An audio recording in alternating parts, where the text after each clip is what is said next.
ftesën për të qenë në këtë takim dhe për të adresuar dy fjalë në lidhje me çështjen e financimit vjetor të partive politike.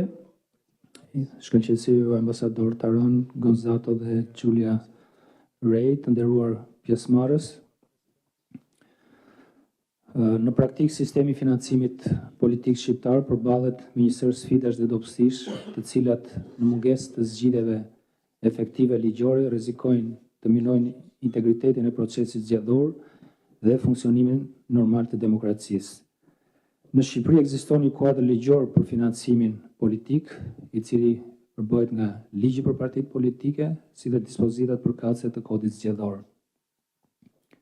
Analiza e praktikës së zbatimit të këtij legjislacioni, si dhe vlerësimet e vetë institucioneve tona tregojnë se ky kuadër ka përshllëqe, paqartësi dhe dobësi serioze, e për këtë shkak kërkohet ndërhyrje e menjëhershme dhe e gjerë.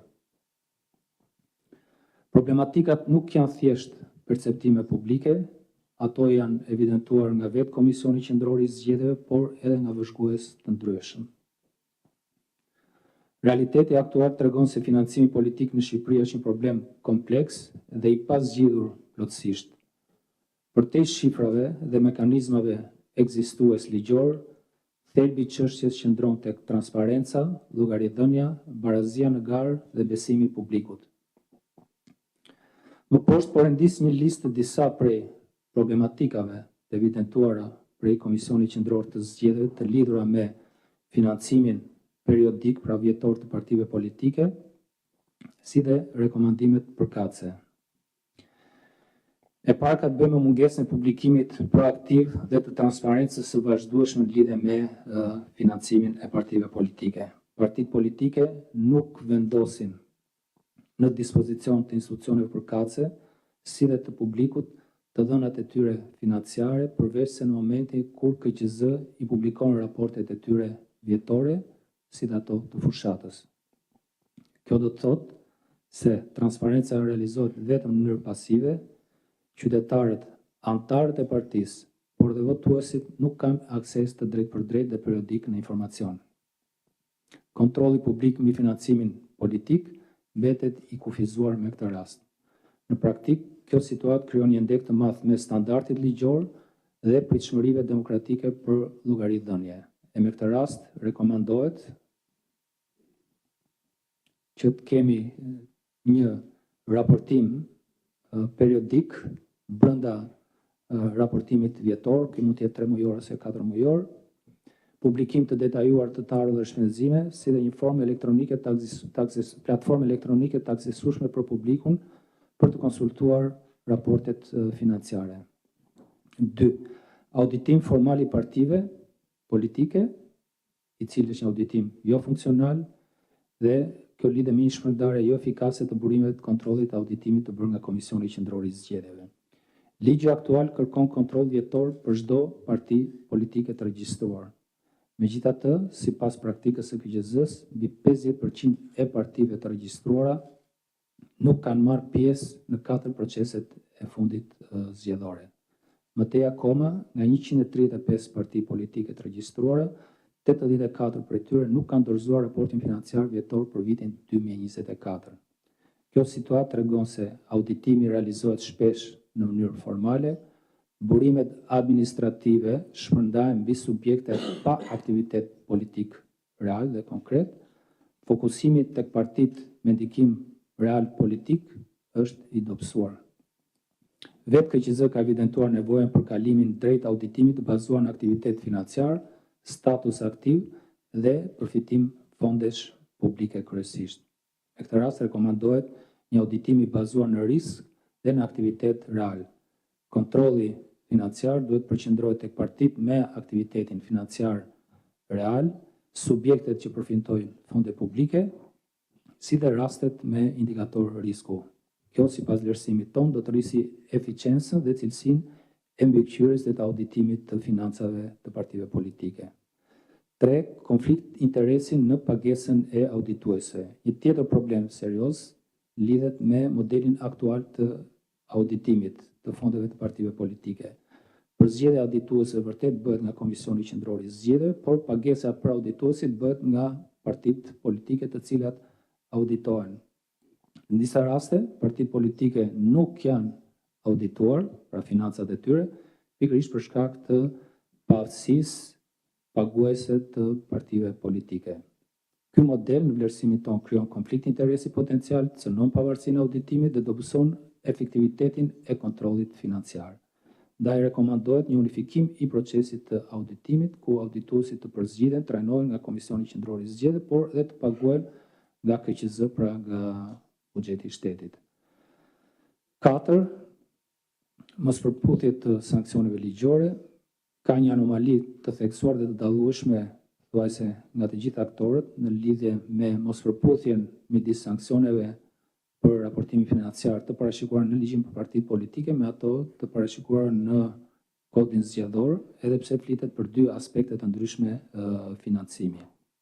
Por në gjykim dhe në vlerësimin tonë, kjo mospërputhje krijon paqartësi në zbatim, vështirëson përcaktimin e masës ndëshkuese, si dhe dobëson efektivitetin e kontrollit dhe dobëson parandalimin e problematikave të sistemit të financimit. Dhe me këtë rast, rekomandohet harmonizim i sanksioneve administrative si në sistemin e gjobave të përcaktuar nga ligji për partitë politike ose nga ligji për financimin e partive politike, ashtu dhe në atë të parashikuar në kodin zgjedhor. 5. Kapacitetet të kufizuara institucionale. Struktura e KQZ-s, pak në struktura aktuale e KQZ-s që merret me mbikëqyrjen financiare, është e kufizuar në burime njerëzore dhe logjistike. Në kushtet e një sistemi me mbi 100 partitë regjistruar, një strukturë e vogël e bën të vështirë kontrollin efektiv të auditimit dhe kjo dhe në kohë dhe në cilësi të tij. Ndaj rekomandohet në vlerësimin tonë forcimi i kapaciteteve institucionale, sepse mbikëqyrja e fondeve kërkon rritje të stafit të specializuar, një platformë elektronike më decente dhe të integruar për raportimin financiar dhe automatizim të këtij kontrolli. 6. Pabarazia financiare dhe konkurenca jo e barabartë. Si vëzhgimet e Komisionit Qendror të Zgjedhjeve apo gjetjet e tij, po ashtu raportet organizatave monitoruese, si dhe analizat të ndryshme publike të bëra nga aktorë të ndryshëm, kanë evidentuar se sistemi aktual i ndarjes së fondeve publike favorizon partitë e mëdha dhe kjo në bazë të performancës së zgjedhjeve të kaluar, duke krijuar barriera shpesh domethënëse për partitë e reja apo të ashtu quajtura parti të vogla. Në gjykimin dhe në vlerësimin tonë, kjo ndikon drejt për drejtë në pluralizmin politik dhe në mundësinë reale për konkurrencë të barabartë. E për këtë arsye, ne rekomandojmë që financimi vjetor i partive mos jetë në raport 100% të drejtë me rezultatin e zgjedhjeve dhe ose vetëm me rezultatin e zgjedhjeve pararendse. Për të mos folur këtu dhe për çështjen e aseteve të tjera që lidhen me partitë politike, ka një diskriminim në këtë aspekt. Dy partitë e mëdha politike e marrin financimin vjetor në përputhje me rezultatin e zgjedhjeve, por kanë një avantazh të shtuar sepse janë të pajisur me godina, me infrastruktura, jo vetëm në nivel qendror, por edhe në nivelin lokal. Ndërsa partitë të tjera parlamentare, të cilat sipas ligjit kanë të drejtën për të përfituar fonde publike, nuk kanë mundësi për të kompensuar për zyra apo seli si nivelin qendror dhe në atë lokal. 7. Mungesa e transparencës në donacionet private dhe rreziku i ndikimit të paligjshëm. Komisioni Qendror i Zgjedhjeve, por dhe organizata monitoruese të ndryshme kanë ngritur shqetësime për deklarime jo të plota në donacione, mungesë të raportimit në kohë dhe vështirësi në verifikimin e burimeve reale të financimit. Këto dobësi kanë rritur rrezikun e ndikimit të interesave private në politikbërje, kanë cënuar besimin e publikut dhe kanë krijuar hapësirë për financime të ndaluara. Me këtë rast rekomandohet sqarimi i burimeve të ndaluara, një përkufizim më i qartë për to. Ligji duhet përcaktojë në mënyrë të plotë dhe shtruese kategoritë e financimit të ndaluar, mekanizmat e verifikimit dhe pasojat ligjore për shkelje. Përfundimisht, sjell në vëmendje se nevoja për qartësim dhe plotësim të dispozitave që kanë të bëjnë me financimin e partive politike, lidhet drejt për drejti me standardin dhe integritetin e procesit zgjedhor. Kur sistemi i financimit politik është i paqartë ose i dobët në zbatim, rritet perceptimi i korrupsionit, dobësohet besimi i publikut tek partitë politike, cënohet barazia në garë dhe shtëmbërohet konkurenca politike. Financimi i paqartë nuk është vetëm një çështje teknike, por ai prek drejt për drejti legitimitetin e sistemit përfaqësues. Nëse synojmë një sistem zgjedhor të ndershëm, garë të barabartë dhe institucione të besueshme, duhet të ndërtojmë një kuadër financiar, politik të qartë, të harmonizueshëm dhe të zbatueshëm.